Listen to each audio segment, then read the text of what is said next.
Hello everybody, today we're going to be practicing our receptive skills, so get ready for some more fingerspelling practice. Let's learn the basics.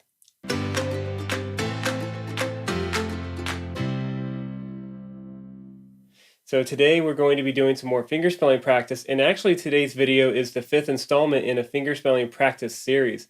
And if you missed any of those previous videos or you'd like to get a little additional practice, I'll be sure to include the playlist that includes all the fingerspelling practice videos we've done so far at the end of this video. And so you don't miss out on any other future videos, be sure to subscribe to the channel and click that bell.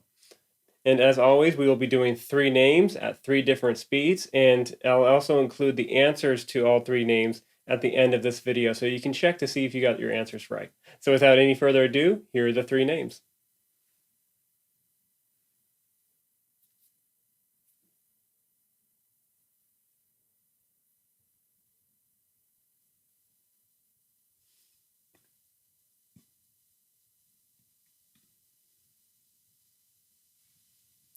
That was the first name. If you understood that name, go ahead and pause this video and type your answer down in the comment section below.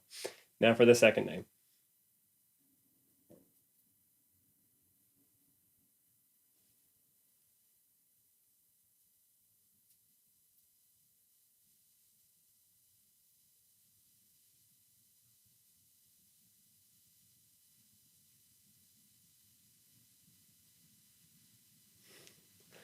If you understood that name, again, go ahead and pause the video and put your answer down in the comment section down below. And now for the last name.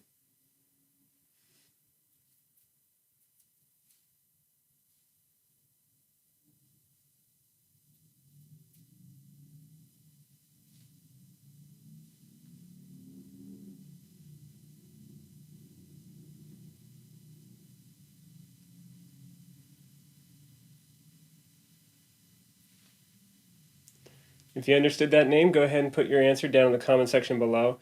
And go ahead and let us know, or let me know, what speed was most comfortable for you. Was it the fast speed, the intermediate speed, or was it the slow speed? And also, if any of those speeds were too fast for you, you can actually slow down the video even further with these settings down below. And if you feel like you need a refresher or would like to go back and review the ASL Alphabet, I'll be sure to link a video at the end of this video, as well as I'll leave some links in the description area down below. If you found this video valuable, be sure to hit that like button, and until next time, I'll see you later. Bye.